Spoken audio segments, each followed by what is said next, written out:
Hello, everyone. I'm your host, Corbin Snardon, and welcome to Power to the People, your information station for giving you what you need to be empowered in the Paducah community. Today's guest, we have Mr. Adam Horton here. Adam, thank you for being on the show today. Thank you for having me. Awesome. So Adam is here today, and we're going to have a very candid conversation about race and Paducah as it relates to our community. But before we get into that conversation, Adam, would you mind just giving us a little bit of your background and where you come from, how you came to our community? Yeah, of course. I'm originally born and raised in New Hampshire, so I'm not from the Paducah area at all, but I moved to Murray in 2010. I met a girl from Southern Illinois and married her, so then I came to Murray State. Spent 4 years at Murray State and then came to Paducah in 2014, and I've been here ever since. We've got 2 kids here and have really started to find our way into the community. Oh, well, awesome. I know New Hampshire is a long way from home, Yeah. so we do appreciate you being here in the Paducah community. So let's jump into it. Not long ago, the Paducah City Commission met on the issue of the Confederate flag. A lot of people came and voiced their opinions regarding a resolution for the Veterans Day Parade and whether or not the Confederate flag could be displayed in that parade. And so I know that you were there among a lot of other different groups, and I was very impressed after being there of seeing your comments and things on that. But when we talk about the Confederate flag, you're from New Hampshire and coming to the Paducah community, not a native, but a transplant. What are your views on the Confederate flag and how has it shaped your view of this area? Okay. Well, one of the main things is that the Confederate flag is actually even seen in New Hampshire still, on a very, very small scale. Very small scale. Most people that actually end up putting that flag in some way on their property, they're from there, but people just shake their heads and move on. It's not a widely accepted thing. I didn't even have any idea what it meant before I left New Hampshire. I mean, I just knew it was part of history, and that part of history didn't really seem to exist in my world. I left New Hampshire in 2005, went into the Navy. Didn't see very much as far as race issues were concerned. They beat that out of you in boot camp. But once I came to Kentucky, I drove through a couple of counties around here and had no idea that these issues were still such a major deal. I didn't realize that this was still an issue.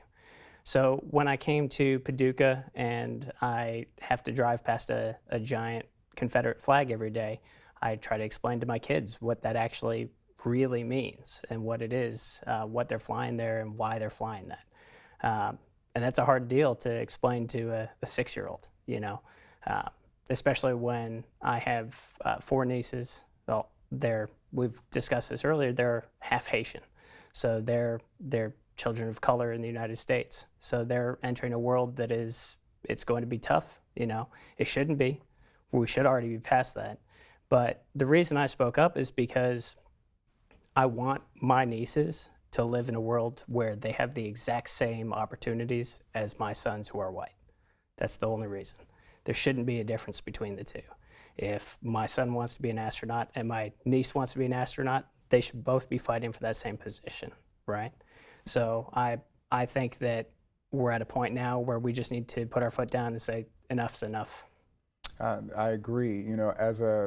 As an African-American male, to still see the Confederate flag displayed. And I'm a Kentucky native, but not a Paducah native. I am a transplant, but to see that flag displayed obviously brings out a lot of negative emotions. It brings up a lot of negative history and a horrible narrative of slavery that's kind of associated with it. But why is it that in 2019, we're still dealing with this issue? What are your thoughts on that? A lack of education. I think that people don't understand that other people have really, I think it's a lack of ability to put yourself in somebody else's shoes. And I know social media hasn't helped that at all. The current political climate hasn't helped that at all. It's actually made it worse over the past several years.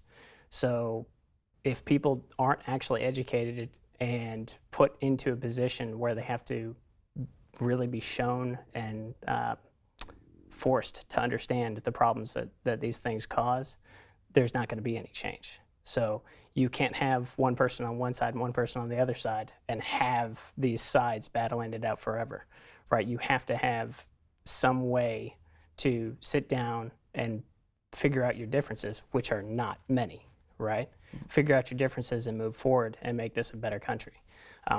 We're not going to be the greatest country in the world until we get past this. We're just not. Oh, wow. Like, I completely agree. You know, to continue to see an issue of the Confederate flag 150 plus years after the Civil War, you know, you would think that we should be past it and that we should be past these differences. And I love the fact that you mentioned, you know, educating people and really getting them to understand, excuse me, getting them to understand what this flag really means.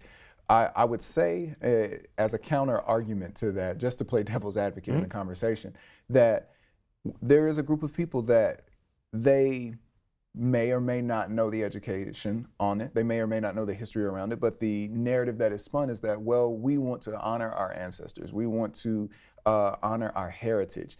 How do you reconcile heritage with the hatred that's associated with this flag? You have to find a new way to do it, right? If you have something that is associated with hate, bigotry, and I mean, innumerable crimes, you can't continue to use that as your moniker. You cannot use something that is just a mark of hatred and parade that around the world and say, it's just my heritage. That just labels you as a bigot, it labels you as a racist, and it shouldn't be there. You need to find some other way to do that. I agree. You know, I liken the Confederate flag in the same way of showing the swastika. In Germany, it is really not only taboo, but in many cases against the law to display the swastika or any Nazi symbolism because of what it represents, because of the damage that it caused during the Holocaust, and still has effects on people to this day. But yet we still struggle with this issue here in America. Now, you mentioned that in New Hampshire, you know, you saw it, but it was in very small enclaves, but then you came here and it was more openly displayed and more readily displayed. Why do you think that that dynamic is there? My first experience when I got here was going through one of the counties around here with an event that they have every year. And I saw, I would say, anywhere between 20 to 40 huge pickup trucks, all flying giant flags off the back of their truck parading through town. That was the biggest slap in the face to me, that I had never experienced that before. I didn't realize that people still thought this way. I don't know a way to get around it when you have a county that's 98% white, not our county, a county in this region, 98% white. And if they don't have any exposure to people of different races and people of different colors, then how are you supposed to show them that this is a problem? How are you supposed to communicate that? I don't know how to do that, other than to blatantly and constantly be speaking out against it.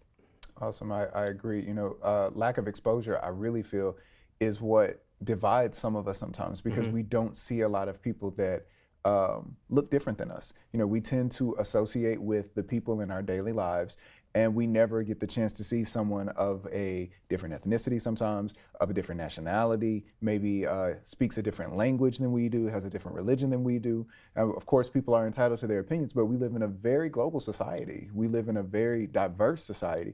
And to be in your own little small section is kind of narrow-minded. Right. But, you know, I go back and reference that you said you feel compelled to speak out about it. Is that why you felt that you needed to speak up at the City Commission and be vocal about this particular issue? I felt I had to speak up about it because I was embarrassed. You know, I don't want to live in a place where this is going to be the accepted norm. If that's going to be the accepted norm, I have to go somewhere else, right? Oh, wow. So embarrassment as an individual, embarrassment on your culture, or embarrassment as being a white male. Could you elaborate more on that? A combination of all of that, right? So if I have my family come to visit and I've got my 4 mixed colored nieces, right? And they all come to a parade with us on Veterans Day, and they see this and they see that they may not be accepted in this community, then why would they ever come here? Why would they visit us? Why would they spend time with us? That's not me in any way saying that I condone it, right? But how would they know that? How would they know that if I'm not the one speaking out against it? So even if that resolution had been overturned and done away with, at least they would still know that somebody is there to speak out on their behalf, and somebody is there to watch out for them. Awesome.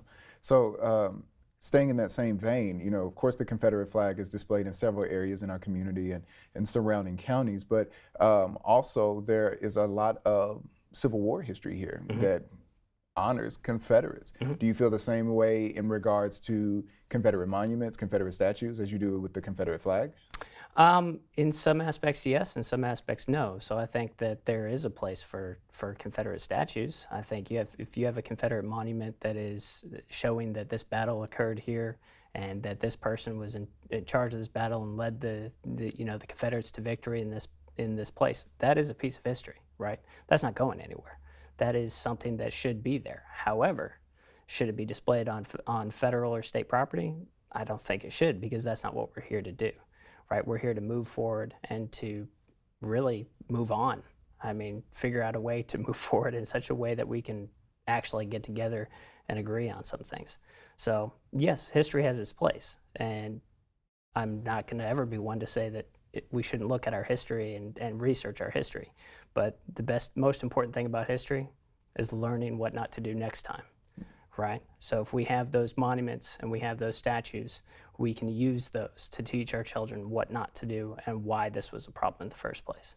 Wow, I agree. As an educator who taught history in the classroom, I think we have to find ways to not only instruct people on what history is, but like you said, learn from it. Right. Learn from this not to do this event again. And so, I struggle myself personally with being on the fence with some of the statues, because I feel that symbols are important.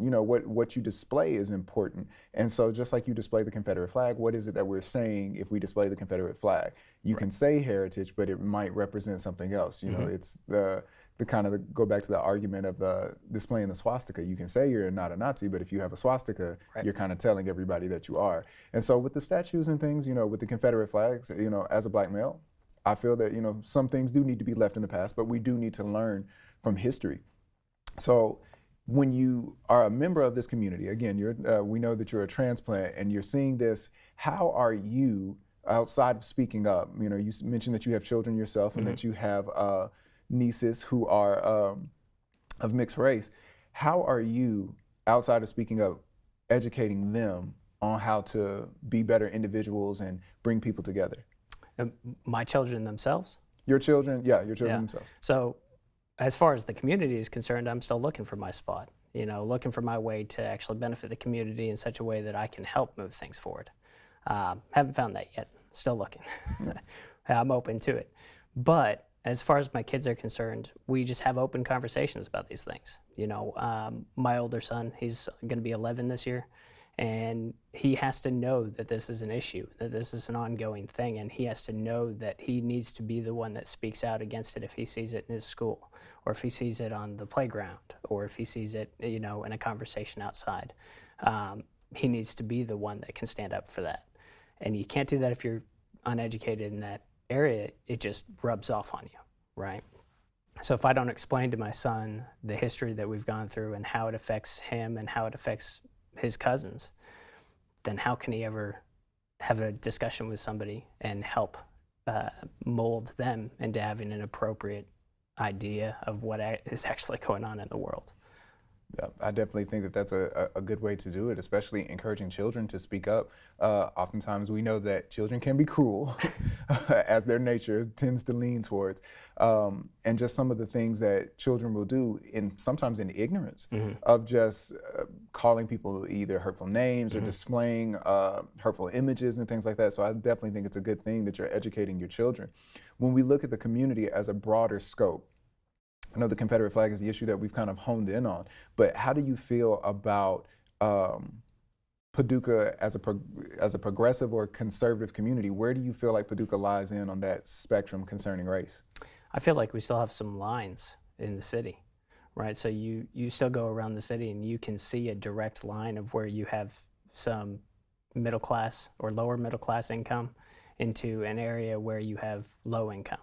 And those lines are defined. I mean, they should not be. I don't know how they got that way, but they are defined lines. And you can even see them on a real estate map. If you're going to shop for real estate, You can see a house on one side of the road is $250,000, and on the other side of the road is $35,000.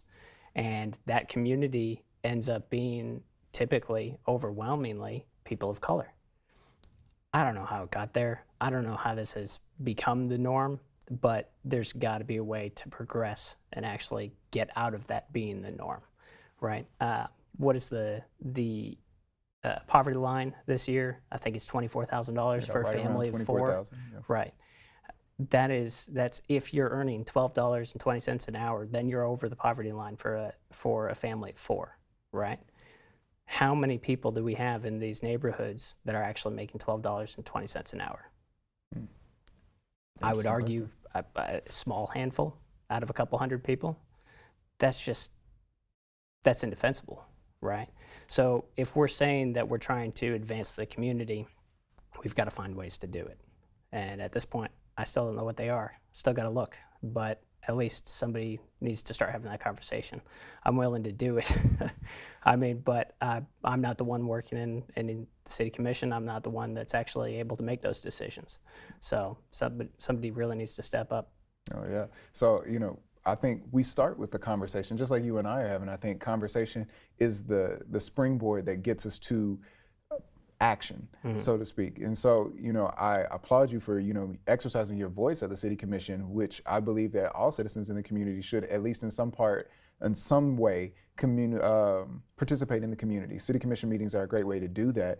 They're always public. You can always put your own comments in there, right. And even if you can't go, if you have access to internet, you can always go back and watch those, stream those episodes or stream those meetings so that you can know what's going on. I think that's the most important thing, is getting that information, because you mentioned real estate and how, the community lines are very, very, very defined. And I would agree with that argument, that they're very defined, and that you have some communities that are very depraved and very impoverished, and then 3 blocks around, you'll be in the nicest house that your money can buy. Right. So I do think that is, a very egregious thing, because we're seeing that not only is this Confederate flag issue kind of affecting things, but when we have our city in so many ways divided still, that's a horrible thing. Wouldn't you agree? 100%. At the same time, I do want to point out, of course, that the people of color in the Paducah area are not the only ones that are impoverished, right? Right. However, the ones that are living in those small communities here downtown, they're typically going to be people of color. However, outside in the county, you have these long family history of people owning property, and they're still living an impoverished life, but they're just not within the city limits. It just really makes it obvious what the problem is when you come into the city. It doesn't fix everything, there's no way to just flip a switch and fix the problem, right. But I say we start working toward it. I agree. So I know you mentioned that you're not sure what the answer is, right, to fix things, but imagining that we just had the magic pill to kind of make things the way that we wanted to, what suggestions would you personally recommend to try to advance the community, regarding some of the things like housing or racial relations between people? What would you think would be at least a starting point? I would say working hand in hand with some of the organizations that are already set, right? Some of these organizations are already doing good. They're already doing good work. You've got some of these churches and some of the nonprofit organizations that are reaching out and trying to help people, but they have no money, right? They have no money to do it. They're there with a good cause. They're there for a purpose, but they have no way to actually fund it. So you have some organizations that provide monthly, electric assistance. If you have a rough winter month, which happens every now and then around here, if you have a $300 electric bill, but it's only $75 normally, how are you supposed to make that, when you have a small amount of income? Those organizations don't have funding coming in. So that's one of the ways we can start looking at it. However, without more research, I wouldn't have the answer, yeah. Well, but it's a good place to start. I definitely think that people supporting the local nonprofits here in the community that do fantastic work, I definitely think that's a good part of a personal responsibility. You know, if you have a surplus, if you have something extra, to, you know, to help those organizations out, because they do fantastic work in our community. I know that being an educator, we have almost 200 kids that are classified as transitional or homeless. And so, you know, you see a community of this size and you say, wow, 200 kids that either don't have a stable place to lay their head or maybe no place to sleep at all. You know, that's a very tragic thing, but those organizations do fantastic work. So keeping with that vein, you know, supporting those organizations is a start. You mentioned the local churches and things. How do you feel in regards to city officials and elected officials? Are you thinking that they are doing a good job, or do you think more pressure needs to be held on there? Do you advocate politically for any causes? I can't advocate politically, primarily because of my given position at the moment, but I can say that overall, I think that the city is trying to do a good job. I don't understand some of the things that they're trying to do at this point. It seems like we've fought for these resolutions and these regulations for several years, and now all of a sudden they're trying to cut down into those and actually start getting rid of them. I see no purpose in that. If we set up something and have a long discussion about it with the community and say that this is going to be a good way to advance the community and to prevent issues of this nature in the future, why are we even discussing this again, right? You see all these discussions. Whenever somebody makes a statement during the city commission meeting, you see people on WPSD, on Facebook, on whatever venue they choose to use, venting about it, discussing it, arguing about it, stating their point of view. But those people don't come to the city commission meetings, right? It's the same 40 people that show up at the city commission meetings every time. So you need people to find that issue that has just sparked anger, discontent, whatever, and come and speak about it. That's what they're there for, right? The city commission is elected by you for a reason. They're not there just to make the decisions on their own. They're there to listen to you and make the decision. So I think people need to use that. Come speak out, explain your point of view, make a statement. Yeah, I completely agree. You know, I always say that elected officials are elected. You know, you put them there. And so there's a personal responsibility as a voter, as a citizen here, to hold them accountable, no matter what your political views are. You know, these are your elected officials that represent your community and your city. And when they are making decisions that are counter to what you believe should be done in the city, you know, you do need to speak up. Right. I do think that some people, let's speak to those people that are intimidated from coming to a city commission meeting, because there is a lot of pomp and circumstance that goes with it. You know, it's a very structured, rote kind of thing. You know, there's a procedure for it. You've got to follow Robert's Rules of Order. There's parliamentary procedure on there, and everybody may not be up on that. So how do you speak to that person that just doesn't feel comfortable coming to a city commission? What would you suggest that they do? They have ideas, they have things they want to speak out against, but what would they do? As a white boy from New Hampshire, I went out and spoke against race relations in Paducah, Kentucky. If I can do that, you can come out and speak to the city commission, right? That's not a subject that has been something I've spent hundreds of hours studying or anything like that. That is an issue that needs to be dealt with. If I could speak on that, you can speak to the city commission about something else. The other option is that you can email your commissioners, right? They have public email addresses, and they legitimately read them, you know, so they want to know what you actually think about these issues before they vote on them. Every now and then you see somebody who will vote just based on the fact they might not 100% agree with it, but they'll go ahead and vote because they know that that's what the public actually wants. Just speak via email, speak, you know, in front of them, whatever you need to do to make sure you're heard. Yeah. I definitely think using your voice is such a powerful instrument. It's a powerful tool. It might be the single most powerful instrument that you have, because nobody can take that away from you. The ability to speak up and speak on the issues that are passionate to you, it's a part of the democratic process. It's a part of what makes our republic what it is. Yeah. I do also want to say that we have the city commission, we have the Paducah City Commission, but we also have the McCracken County Fiscal Court. You know, we've kind of got the dual thing going on here. And of course, I would say depending on the issue, of course, Paducah City is probably going to get the more news spread since it's been with the resolutions and things. But everything that you just said, I think, applies to the McCracken County Fiscal Court too. Decisions are being made by the judge executive and the county commissioners there as well. And I would say that the people in the county need to do the same thing and show up, speak if there's an issue that needs to come around. But you've mentioned several times, doing the research on different things. How important is it to if you're going to speak out at these city commission meetings? Now, I know you said that you didn't do an extensive study on when you spoke, but how important do you think it is to be informed on these issues before you go and speak to these commissioners?